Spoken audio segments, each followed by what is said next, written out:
Right, I do believe this is now on. So, I'd like to talk today about a culture that I, for one, have grown quite a fondness for. Now, of course, one day we will get the chance to talk about the glorious city we are currently in, but perhaps we'll save it to last. You know, that'll be a palate cleanser for some of the topics that must be covered, so you may enjoy the glorious fruits of the maker's labour. But today we talk about another member of the faithful. A group that, simply put, is a nomadic bunch. People who have shied away due to necessity and also, simply put, due to availability from cybernetics. So you will not see any cyborgs among this group in particular. Or at least not many.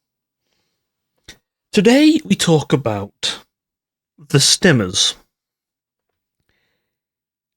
In particular, I'd like to talk of their origins, a bit of their culture, and to the sort of clan structure that is their makeup. You see, the Stimmers are not one nation. You have to understand, they are a group of clans that we have categorized. They accept the term Stimmer, though they would refer to themselves as their particular clan or group.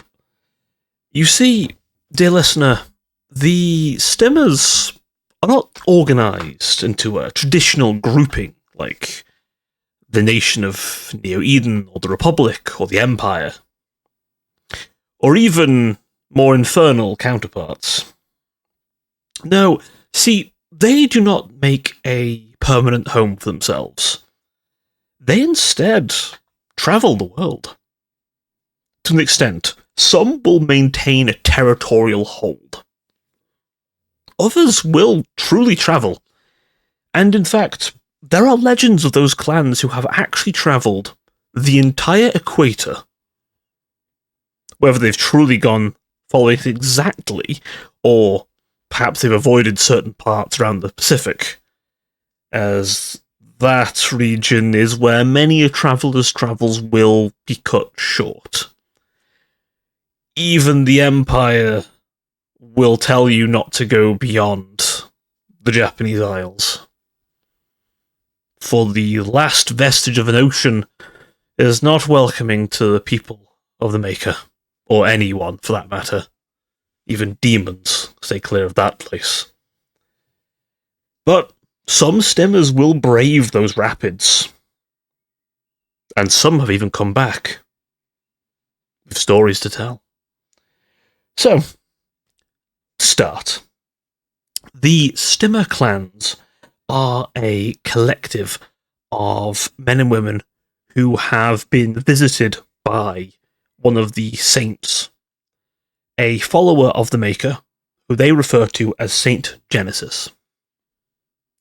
Saint Genesis, for what little is known of them, was a extremely well-regarded biologist who, from their tenure under the Maker, was absolutely instrumental in the curing of not just one, but many genetic diseases, and is credited as the one to kill cancer for good.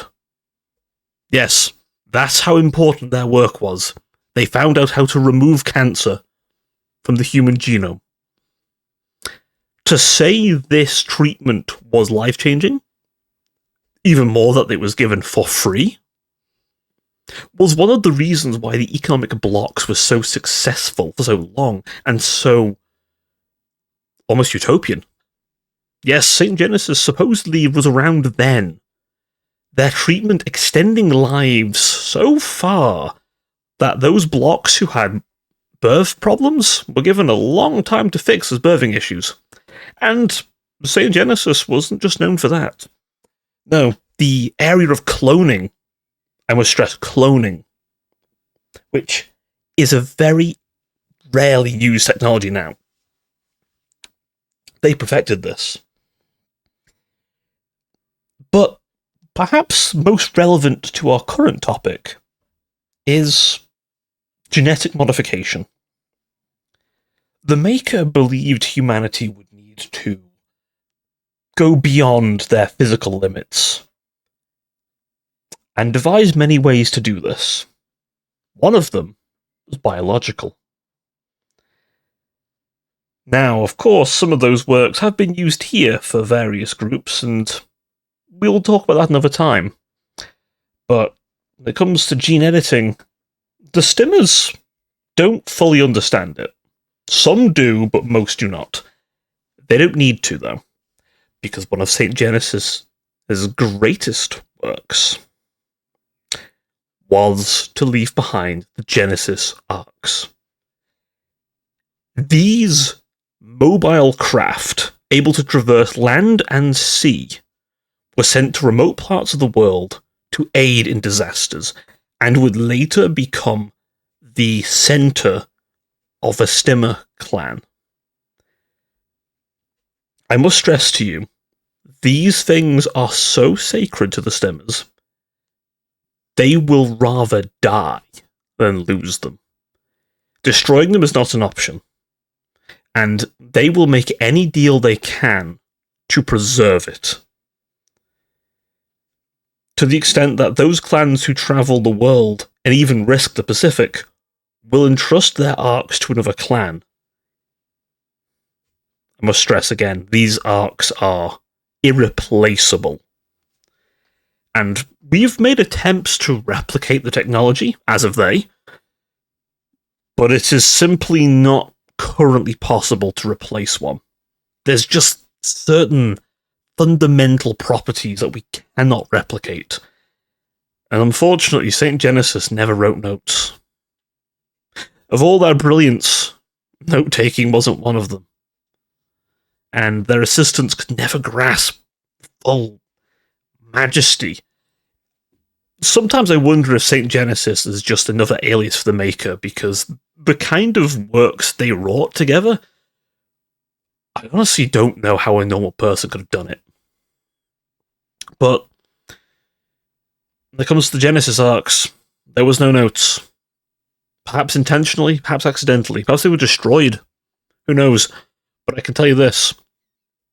Those arcs have in many cases been up-gunned and up-armored.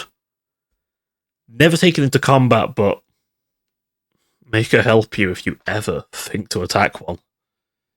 The Stimmer clan will not forgive nor forget such a transgression against them, and I will stress to you this, dear listener. If you are ever taken to one, you have truly earned their trust. In fact, I'm pretty sure if they take you to one, they are seeking to invite you to their family. Either in name or via marriage. So, that's how important these things are.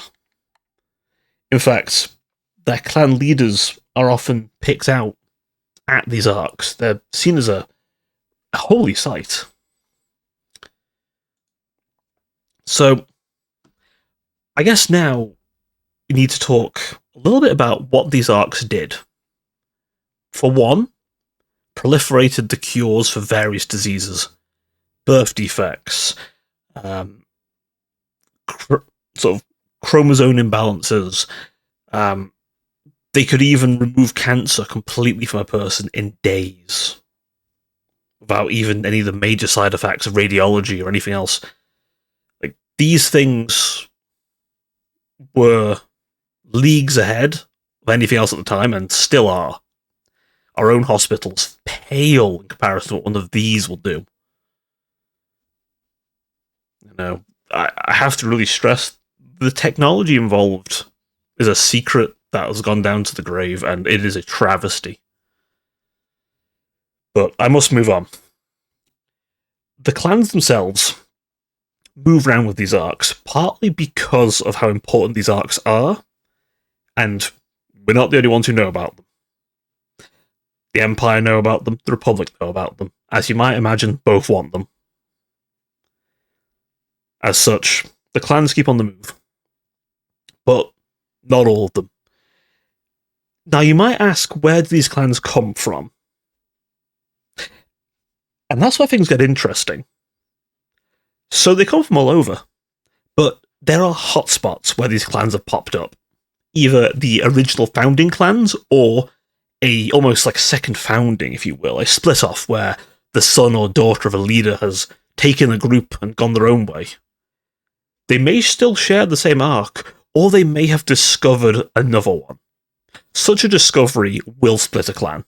This is by design, and it's an almost unagreed upon but unwritten rule that if you find another arc, a new clan must be founded to defend it.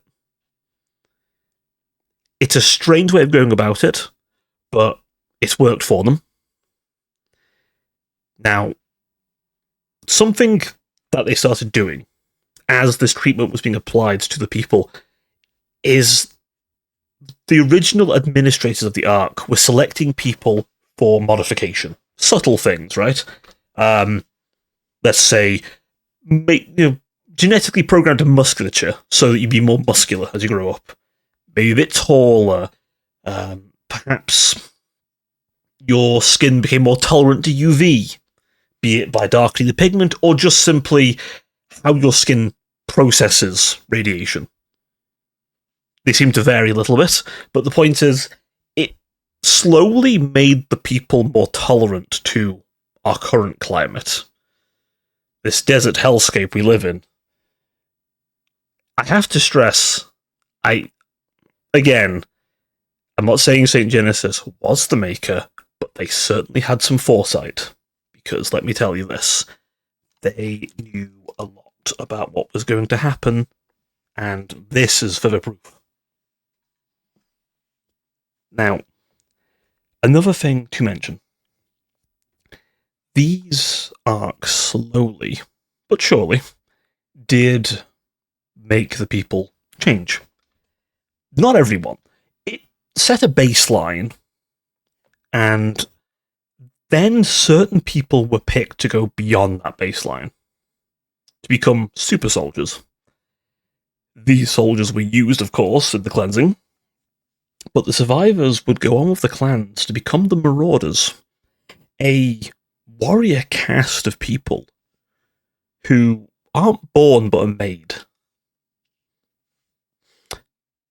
When a new member of the clan is born, they are taken to the Ark, and if their genetics line up, the Ark will inject them with various chemicals and various agents that we're not fully aware of. Again, they've never let us examine it fully, but the point is, it makes a man or a woman far stronger, far bigger as well.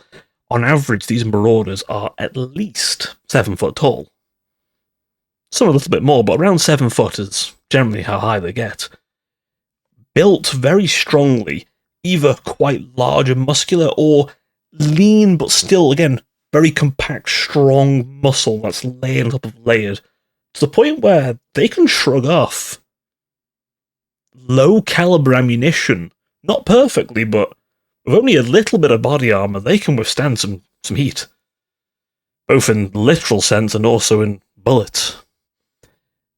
They are also strong enough to go toe-to-toe with many cybernetically augmented individuals.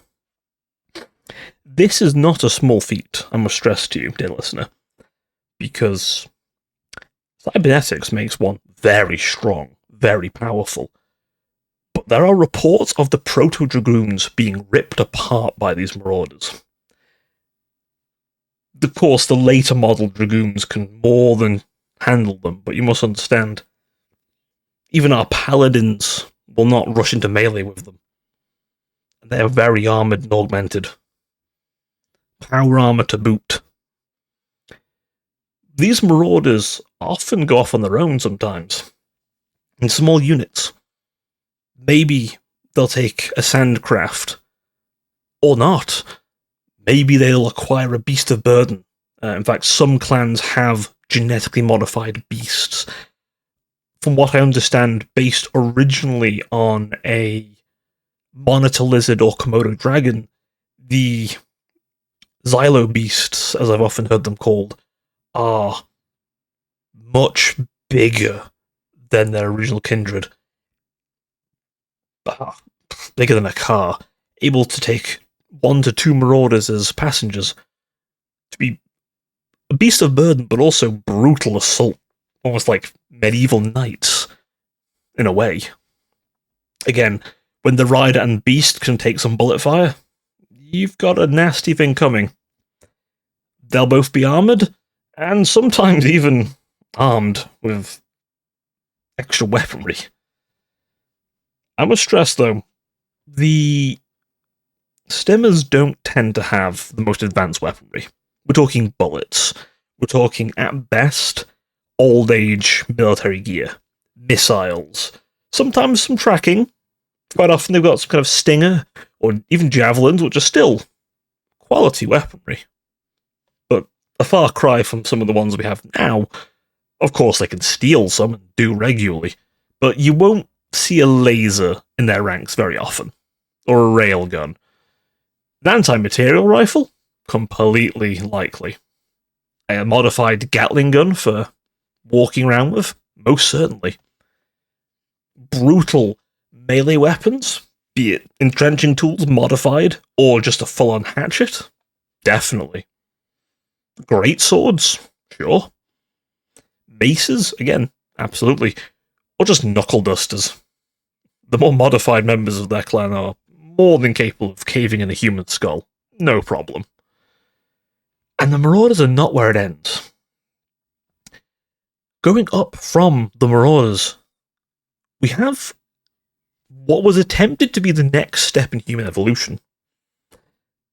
The Orkoid. The Orkoids, simply put, are a league above a normal human.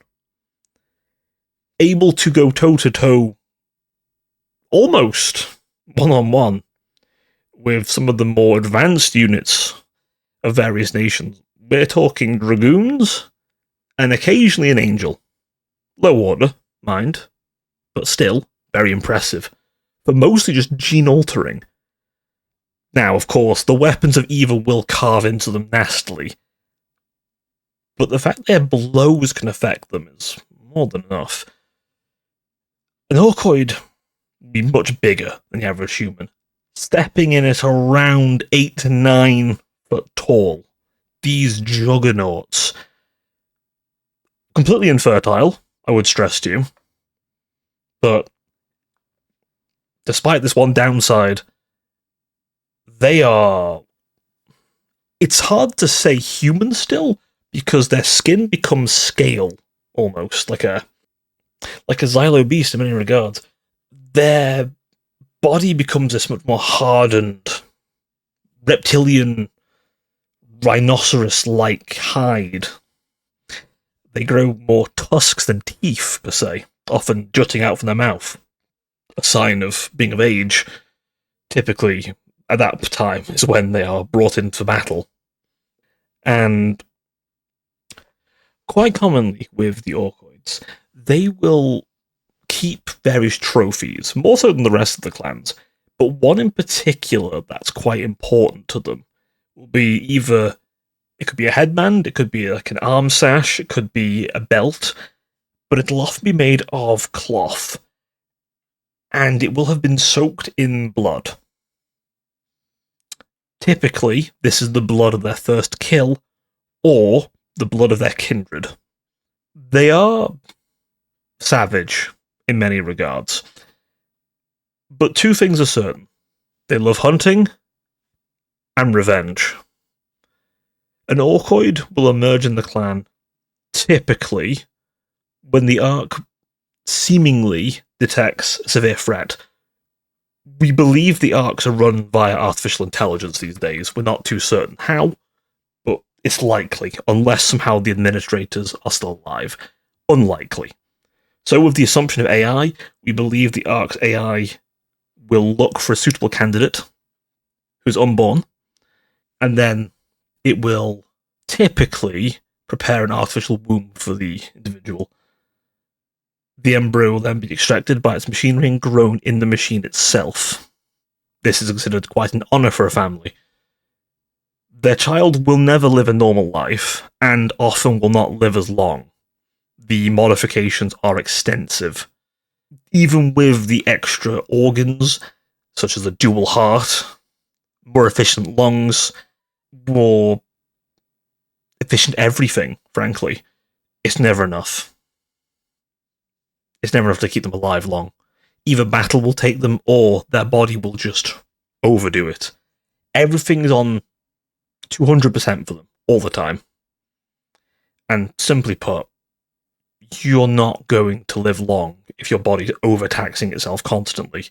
The caloric intake alone needed to maintain such a body is just too much. So, to that end, Orcoids are rare. Sometimes they will lead a clan for a time, and those Orcoid chiefs are brutal. Those who do somehow live more than 20 years, well, you've got a dangerous one there. Because their bodies actually survived the 20-year period. Most die off by 20 years, opting to fight one last battle before their own body rips itself apart. I must stress they age very quickly in the artificial womb. They are battle ready in 2 to 3 years. So for the next 17 years, they're likely to die in battle. But they will take many with them in doing so. They're often given the heaviest weapons the clan can give them. Some of them even able to wield 2 Gatling guns at once. As insane as that sounds, and as ludicrous as the image must be, it's been documented, and it's as brutal as it sounds. They will often take a Xylo beast into battle. Often the older, more brutish of them as well. Or more modified. Outside of these genetic modifications, and I must stress, the Marauders don't have it easy either. They're just not infertile, but they're not far off, and they're not going to suffer with living, but they are going to require a constant supply of medication to be inhaled via their gas masks. This is why Marauders will be seen with these. To move on, though, from the warriors of the people, I move on to some of the machines they use, because they do use technology. They're not backwards. They use a variety of ballistic weaponry. They use a variety of combustion vehicles. Typically, buggies, tanks. Yes, tanks. They have those, in some cases, or various beasts, like the Xylo beast.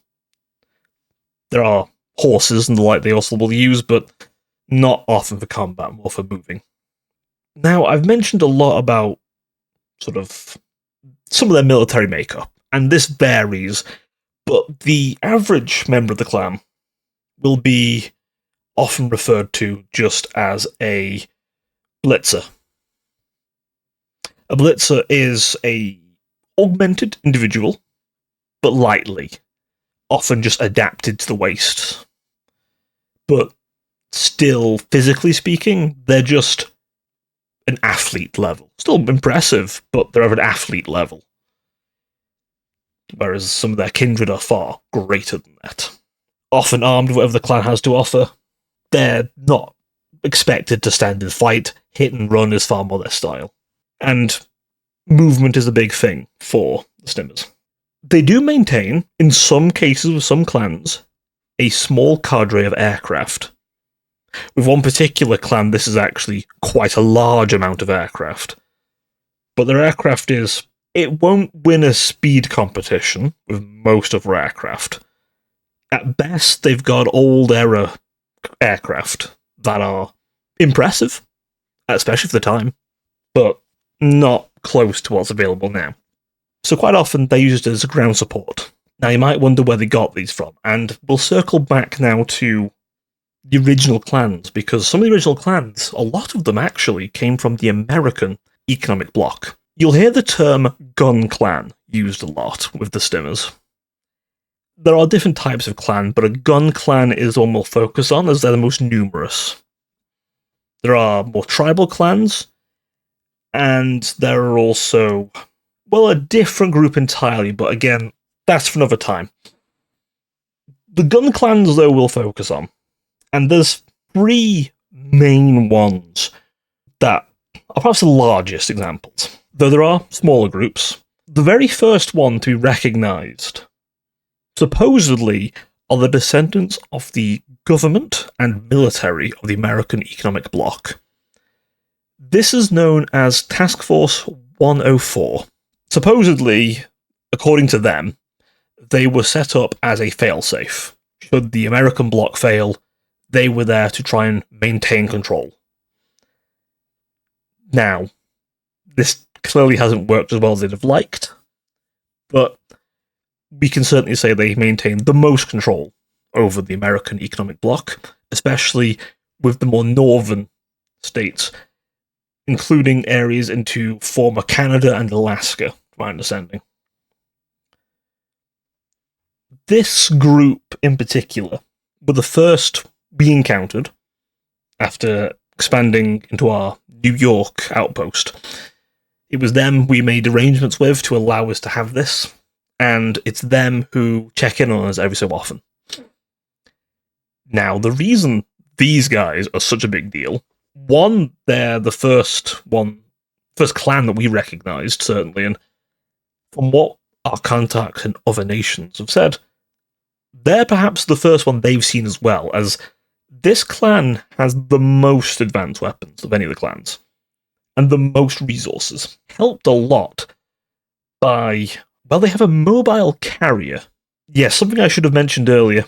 The Stimmers convert many naval craft into sandworthy craft, and perhaps the largest of these is Liberty's Hammer, a former supercarrier converted into a mobile desert-crawling vessel, able to crawl up onto the former land and out into the wastes just fine. This carrier has several hundred aircraft aboard it. Anything from old-age fighters to even helicopters. And it has enough of them to be a significant, notable threat to anything that gives it trouble.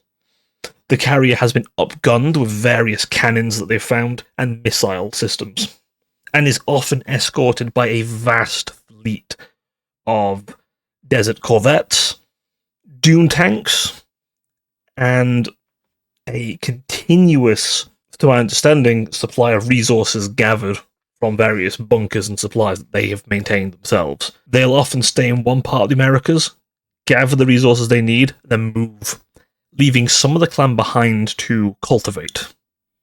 Be that mining, be that farming, be it just chemical production. As for their arc, we don't know. According to them, it's in a safe place. Some of us believe it's in the carrier itself. I wouldn't be surprised if it's in some bunker, personally.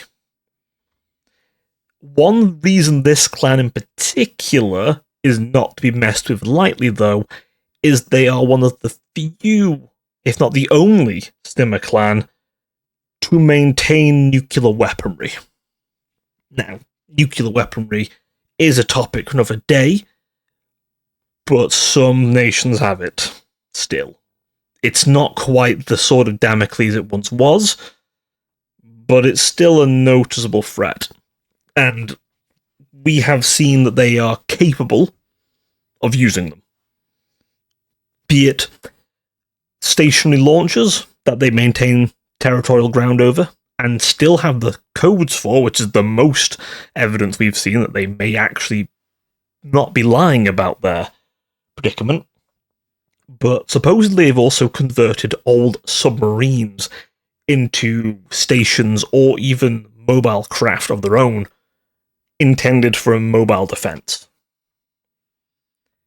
Again, some of this is to be investigated, but needless to say, their wasteland naval power is not to be understated, and out of all clans, theirs is quite extensive, again with the largest of air forces, though they don't leave the Americas off Let's put it that way. And they want to keep it that way. So they are both able to be quite mobile, but also aren't very mobile. Their carrier, being their capital, does move around with its fleet quite often, but won't stray far. Simply put, it's just not worth the risk. That thing is their power projection. If they ever lose it, they lose their only mobile airport. They do maintain some runways, but obviously they have to defend those, and that becomes a lot harder, depending on, well, various factors. Due to them being closer to the poles, they are at more risk of invasion via the Unchained. There are reports of beasts, as in the horrors, coming across near Alaska, and they are often the target of raiders. And sometimes the Empire likes to get uppity about them. Sometimes. For our next group, a far more global organization, the Luminors. The Luminors are actually from the Latin American economic bloc. Yes, we don't talk about that bloc very often, but it did exist, and was respectable in its supply of resources. Now, it's certainly a shadow of what it was. In fact, it's well, basically gone. We maintain an outpost in Brazil to maintain the forest, and they allow this. The Luminors had a very different origin. They were formed from the various cartels and mafias to form one big criminal enterprise, though they're a very devout enterprise. They abhor the demon. Oh, they abhor the demon, and anyone who works with them. They are brutally dealt with. So they have become a very nice accidental ally, though they are perhaps the largest purveyor of the drug trade the world will ever know. And I assure you, they make sure of that. Competition is not allowed. As such, many of their groups are filled to the brim with various substances. Saving the best for themselves, they often excel in utilization of combat steroids. They don't really have any orcoids. Instead, they have quite an elite core of marauders who are better armoured than most, and equipped with various combat steroids. They don't have as many ranged weapons, but the steroids let them run at, well, Olympian speeds, allowing them to get nice and close. Now, there is one last group we're going to talk about today, and this group of the gun clans is one on the opposite side of the Atlantic Wastes. This group, collectively known as the Skywalkers, collectively known as the Dawn Keepers, they are descended from many clans and groups around the African economic bloc, taking in various refugees from the north, the south, and also some from the east. This group, quite well known for their striking blue they wear, stylizing themselves in similar military ways to the other clans, this was one of the later gun clans, to my understanding, and their arc brought with them a template to follow, but also allowed them a lot of cultural deviancy, meaning they inject their culture strongly, keeping a large amount of beast of burden, and often preferring to stay in tents, these great, beautiful tents, able to be segmented off, and a tradition from long before our era. Long before our era. The Dawnwalkers are, simply put, a peaceful people, but should you attempt to disrupt their trade, that being goods, water, etc., they will come down on you hard. These people have not many marauders. Often, the marauders they do have act as security, whereas their blitzers make up the majority by a country mile. They instead make use of a lot of fast-moving vehicles, and in fact, have allegedly were the first ones to perfect the idea of the Doom tank, a light to medium tank that can be easily upgunned and modified as they go. And in the early days, them and the Republic did not get along. The Doom tanks scoring vicious tally on even the Lion tank of the Republic, which is very impressive considering, if you may remember from that episode, how frankly terrifyingly armed that thing was. The Doom tanks have a variety of looks, but they themselves can be blooded. This means that they've gotten quite a few kills under their belt, and thus the clan will afford them greater modifications. This could be something as simple as speed enhancements. This could be more redundant systems. This could be replacing the main gun, maybe even giving it a double barrel, lowering its profile to like a tank destroyer, and in rare cases even grav plates, if they've stolen them. The Dawnwalkers in particular make excessive use of light vehicles supported by Doom tanks, with a small group of riders for their Xylo beasts. The Xylo Knights, as sometimes the formation is referred, or the Xylo Cataphracts is another name that's gone round for them. Point is, genetically modified brutish warrior riding a genetically modified beast, with often some kind of modified lance that detonates on impact, or other crude weaponry, or just a machine gun, or rocket launcher. The Dawnwalkers, though, are a trading people, often patrolling the African zone and moving into the east. Supposedly, though, they will sometimes go as far as Australia. There is a clan or two round there as well who they trade with, but supposedly they are splinters of the Dawnwalkers. But we will get to a land that was always known as Hell on Earth before the cleansing another time, as it is certainly a hellscape. The thing I must stress, though, as a closing little bit about the Stimmer clans, is this. They are a secretive people who wish to be left alone. In many cases, there are raiding clans, to be specific. They're often referred to as crusading clans. They, how should we say, have a very dim view on many in the world and are more likely to kill on sight. One of these does live in the Australian zone, but thankfully they have another enemy, a similarly nomadic enemy. As yes, the Heretic Raiders and the Stimmers are perhaps the greatest opponents of each other, above all else. And we will talk about those rivalries and the Raiders themselves at some point. But the Stimmers, overall, if you leave them alone, they'll leave you alone. How will you know if you're dealing with a crusading clan? Well, quite simply, they'll already be shooting at you. That's the honest answer. They'll be shooting at you. They will wait for you, ambush you, brutalize you, and kill you. They don't leave survivors, they don't take prisoners. They aren't interested in enslaving you. They think you're weak. Such clans pretty much have no blitzers in them, considering them too weak, and so they've been culled. As for the more primitive clans, marauders are almost an unheard of thing in those clans. They don't have the means to maintain them. They instead utilize both Xylo beasts and other creatures we'll talk about another time to fill in the gaps with some mechanized power, but a very limited stockpile of them that are more like mobile shrines than war machines, really. But they do tend to have the longest living orcoids, who tend to lead the clans. They are also not very nomadic either, unlike the other two. Now you might wonder, how does the Stimmer clan deal with a paracausal threat?